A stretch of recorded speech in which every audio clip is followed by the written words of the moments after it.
여러분도 집을 한번 생각해. 여러분 집을 한번 생각해 보세요. 집에 오랫동안 버리지 못한 물건들이 분명히 쌓여 있을 겁니다. 그쵸? 없나요? 요즘에는 그 집에 둘 수가 없으니까 밖에다가 스토리지 공간까지 사가지고 거기다가 물건을 막 집어넣고 쌓아놓고 있더라고요. 저도 그래요. 목사님 집이에요? 아닙니다. 인터넷에 있는 겁니다. 저는 물건을 잘 버리는 편이기는 해요. 저는 잘 정리하고 잘 버리는 편인데 못 버리는 게 하나 있는데 그게 뭐냐면 한국에서 가져온 그 정장들이에요. 정장들. 그게 다 한국에서 입던 옷들인데 희한하게 안 맞아요. 저는 똑같은 것 같은데 입으면 팔을 움직일 수가 없고 바지는 맞아요. 근데 숨을 쉴 수가 없고 희한하더라고요. 이게 왜 그런지 모르겠는데 결혼하고 나서부터 꾸준히 키는 안 크는데 옆으로 왜 그런지 모르겠어요. 특별히 못 버리겠는 게 또 결혼할 때 이제 아내가 맞춰준 정장 그거를 못 버리겠어요. 입을 수는 있어요. 걸을 수가 없어요. 그래서 못 입어요. 근데 그걸 볼 때마다 이게 언젠간 입을 거야. 내가 언젠간 살 한 5kg만 한 10파운드만 빼면 입을 수 있을 거야 하면서 가지고 있는 게 벌써 10년이 다 되어 있어요. 여러분도 그런 게 있죠? 근데 물건뿐만 우리가 그렇게 가지고 있는 게 아니에요. 누군가가 나에게 상처 줬던 말 한마디도 그렇게 계속 마음에 품고 있고요. 누군가에게 거절당했던 그 경험, 그때 그 감정, 실패했을 때, 어떤 실패했을 때 그 슬픔과 좌절감, 또는 어떤 과거에 찬란했던 그 순간을 마음에 쌓아두고 살아갈 때가 종종 있습니다. 간혹 어떤 사람들은 그 과거의 어떤 물건 또는 누군가의 말, 어떤 순간을 생각하면서 과거의 순간에 매여서 살아갈 때도 있어요. 과거의 상처 또는 과거의 영광은 지나간 일인데 계속해서 그 과거의 순간을 계속 생각하기 때문에 우리의 마음은 현재를 살아가는 생동감 넘치는 현재로 살 수가 없다는 거죠. 다 잊은 것 같은데 그 나에게 상처 줬던 그 비슷한 순간 또는 사람은 바뀌어도 그때 했던 그 말을 누군가가 하면 분노가 차오르고 화가 올라오고 내가 내 감정을 조절하기 어려울 정도로 화를 내는 사람들도 종종 있습니다. 그게 10년이 지나고 20년이 지나고 몇 년이 지났는데도 그 비슷한 상황에 오면 위축되는 사람이 있고 화가 나는 사람이 있고 피하고 싶어하는 사람들도 있습니다. 이렇게 과거에 매여 있다라는 것은 오늘 내 눈앞에 놓여 있는 이 좋은 하루를 행복하게 누리지 못하게 만드는 일종의 어떤 영적인 무기력증입니다. 옛날엔 참 좋았는데 하면서 또는 그때 그렇게 하지 말걸 또는 그때 그렇게 할걸 혹은 예전에 내가 이 사람을 피했어야 됐는데 하면서 이런 식으로 끊임없이 뒤를 되돌아보느라고 오늘 나에게 주신 하루를 기쁘게 살아내지 못한다는 거죠. 왜냐하면 현실에 대한 후회와 원망이 남아있어서 그래요. 옛날에 내가 이렇게 했으면 이러지 않았을 텐데 하면서 그 과거에 매여서 현재를 계속해서 잘못된 길로 만들어가는데 우리가 이런 잘못된 악순환에서 벗어나지 못할 때가 있다라는 거죠. 오늘 본문의 이스라엘 백성들이 딱 그 모습이었어요. 배경을 먼저 살펴보면 오늘 성경의 배경은 이제 북이스라엘과 남유다로 나뉘어 있는 상태에서 북이스라엘은 아수르라는 나라에 의해서 점령을 당했어요. 그리고 나서 이제 남유다라는 왕국이 남아 있었는데 이 남유다 왕국은 바벨론이라는 나라에게 점령당하고 맙니다. 그래서 이스라엘이라는 국가는 다 사라졌어요. 북이스라엘도 없어지고 남유다도 사라진 상태예요. 근데 이 남유다 왕국이 바벨론 왕국에 패배한 다음에 그냥 그 나라에서 그냥 패배한 국가의 어떤 바벨론 사람으로서 살아가는 것이 아니라 삶의 터전을 빼앗긴 상태에서 송두리째 그 삶을 들어서 너희들은 이제 바벨론 나라로 와서 살아 라는 소위 말하는 바벨론 유수라는 시기를 겪게 돼요. 그러니까 이스라엘 사람들이 내 나라를 잃은 것뿐만 아니라 내 땅에서 살지 못하고 이제는 바빌론이라는 나라에서 노예로서 포로로서의 삶을 살아가고 있는 시기가 오늘 성경의 배경입니다. 생각을 해보세요. 이스라엘 사람들이 가지고 있는 가장 강한 그 프라이드가 뭐예요? 우리는 선민이야, 하나님이 선택한 민족이야 라는 그 프라이드와 자긍심이 어마어마한 사람들이에요. 오늘날에도 그게 굉장히 강한 사람들이에요. 근데 그들이 겪어야 하는 현실이 얼마나 어처구니가 없습니까? 납득할 수 없는 현실이죠.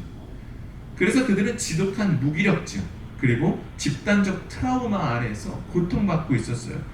그리고 그 상황 속에서 이 바벨론이라는 그 낯선 나라에서 노예로서 포로로서 살아가면서 그들이 모여서 할 수 있는 건 뭐예요? 옛날 얘기하는 거예요. 옛날 얘기. 야, 옛날에는 좋았지. 옛날엔 참 좋았지. 하나님이 홍해를 가르면서 우리를 지나가게 해주신 다음에 이집트의 그 군대가 싹 다 물속에 파묻혔을 때, 그랬을 때가 있었대. 참 좋았지. 과거를 그렇게 어떻게 보면 회상하는 것 좋지만 과거에 머물러서는 안 됩니다. 과거가 아무리 화려하고 과거의 아픔이 아무리 컸어도 그것으로 인해 냉소주의에 빠지기가 너무나도 쉽거든요. 이스라엘 백성들이 아마 그런 냉소주의에 빠져 있었을 겁니다. 그때 하나님은 이렇게 말씀하시는 거예요. 너희는 이전 일을 기억하지 말며 옛날 일을 생각하지 말라. 보라, 내가 새 일을 행할 것이다.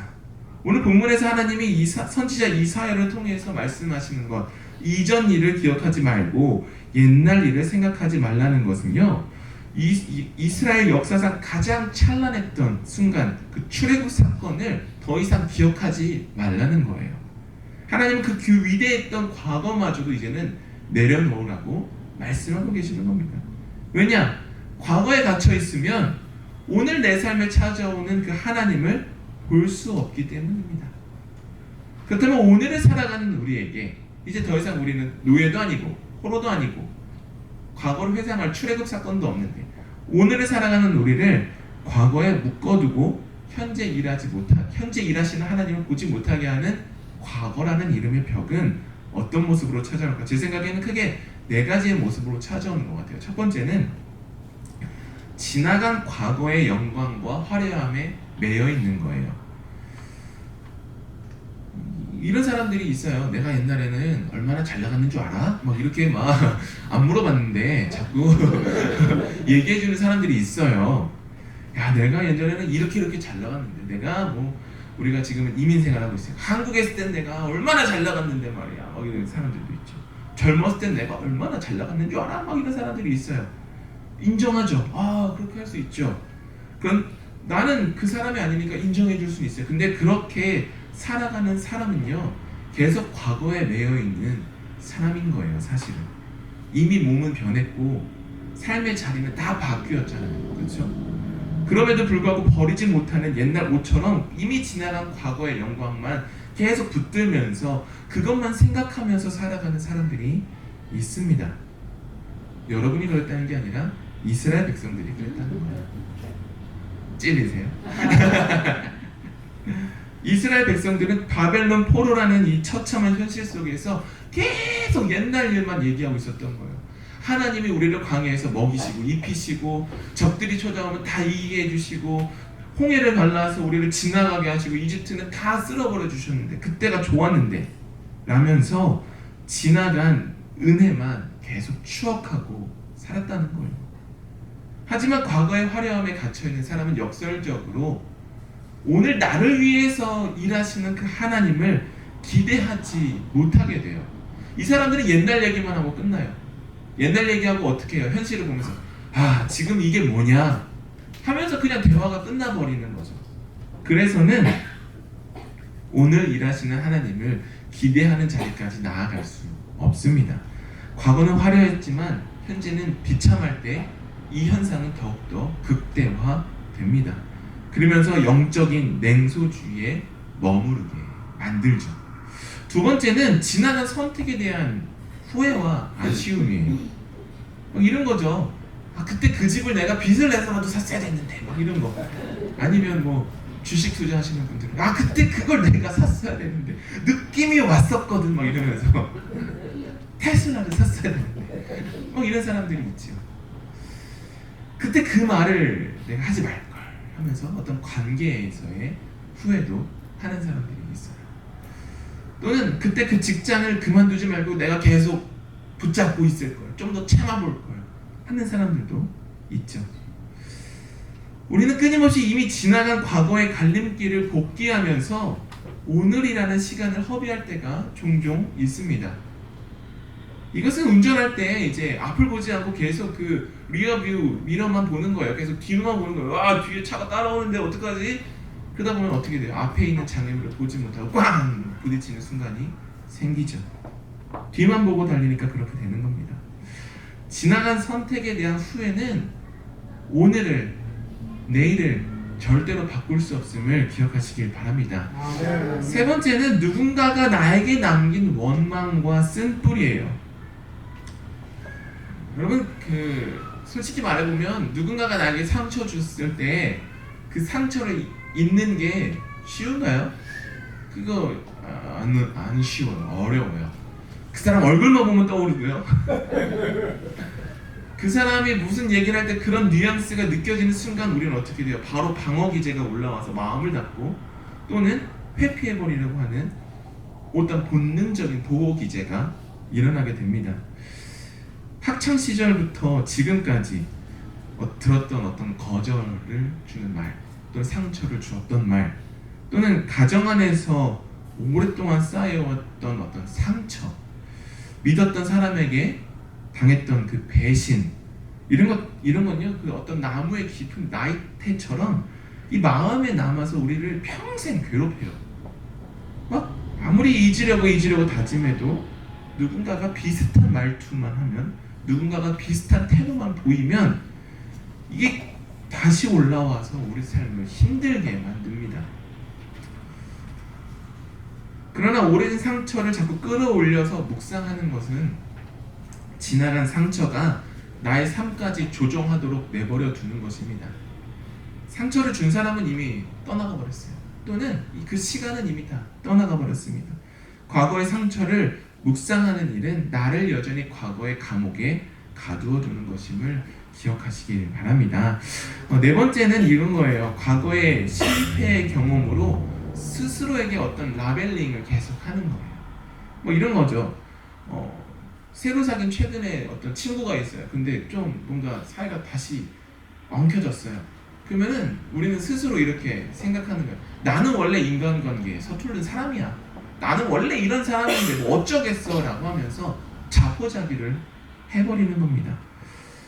뭐 이제 개인적인 것뿐만 아니라 가정에서도 어떤 뭐 일이 잘 안 풀릴 때 이렇게 누군가 시쳇말로 하잖아요.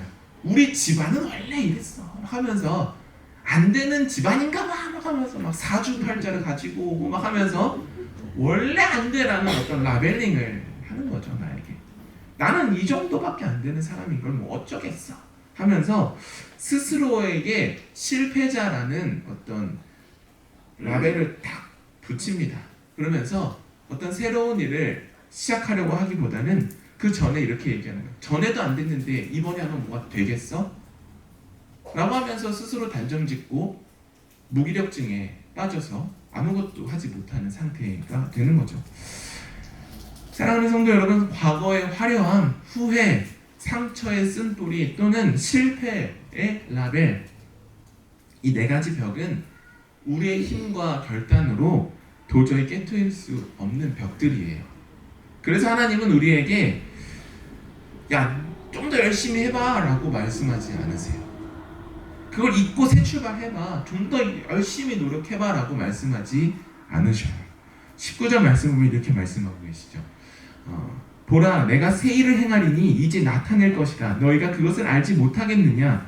반드시 내가 광야의 길을 사막의 강을 내리니. 하나님은 우리의 굳어진 과거의 상처, 마른 영혼을 가리켜서 광야와 사막이라고 말씀하고 계시는 거예요. 우리의 과거의 실패의 경험, 상처, 아픔들이 광야고 사막이다라고 말씀하고 있어요. 내 힘으로는 도무지 길을 찾을 수 없는 절망의 자리죠. 사막 한가운데에서 혼자서 길을 찾기란 쉽지 않습니다.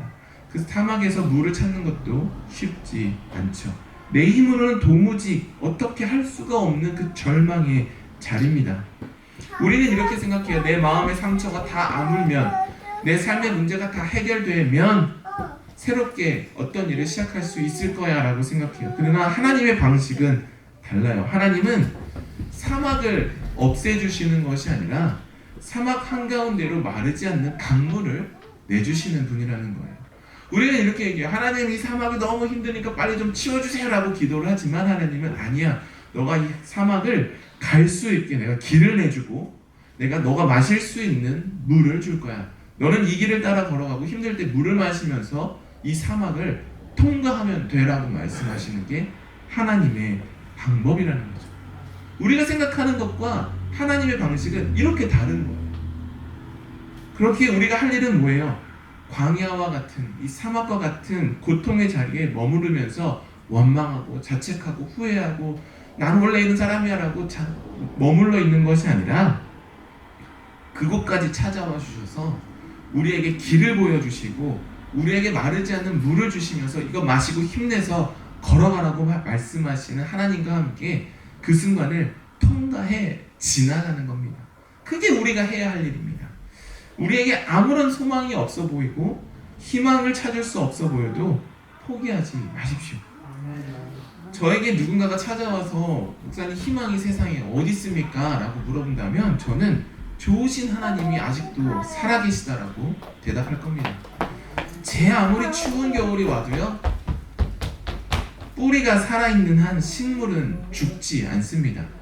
봄이 찾아오면 어김없이 그 씨앗은, 그 뿌리는 다시금 새로운 싹을 틔워낼 것이죠. 우리가 하나님으로부터 돌아서지 않는 한 우리에게 내일을 향한 희망은 반드시 있음을 기억하시길 바랍니다.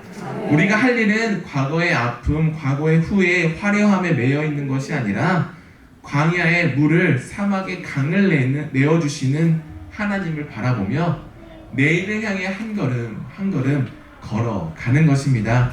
사랑하는 성도 여러분, 오늘 여러분을 과거의 그 과거라는 순간에 가두고 있는 그 벽은 무엇입니까? 오랫동안 안고 살아왔던 깊은 상처와 쓴뿌리입니까? 아니면 후회입니까? 아니면 나는 원래 이런 사람이야 라고 하는 어떤 셀프 라벨링입니까? 과거에 화려했던 순간에 대한 회한입니까? 바라기는 내 힘으로는 그 벽들을 허물 수 없다라고 고백하시길 바랍니다. 그리고 오늘 나를 위해서 새 일을 행하시겠다라고 말씀하시는 하나님을 바라보시길 바랍니다. 아멘. 지나간 일들을 생각하며 홀로 슬퍼하는 일들은 이제 멈추고 오늘 내 삶의 사막 한가운데로 생수의 강을 흘려보내시는 하나님을 바라보시길 바랍니다. 아멘. 비록 내 눈앞의 현실이 메말라 보일지라도 하나님은 이미 그곳에서 새로운 은혜의 길을 만들고 계시기 때문입니다. 기억하십시오. 하나님은 우리가 지나간 상처를 묵상하면서 살아가기를 원치 않으십니다. 하나님은 우리에게 내가 새 일을 행할 것이니 너희는 이 은혜의 순간을 누리며 살아가라는 말씀을 믿는 사람이 되기를 원하실 겁니다. 바라기는 그 선하신 하나님을 기대하며 과거라는 그 벽을 뛰어넘고 승리함으로 걸어나가는 저와 여러분이 되기를 주님의 이름으로 축원합니다. 기도하겠습니다.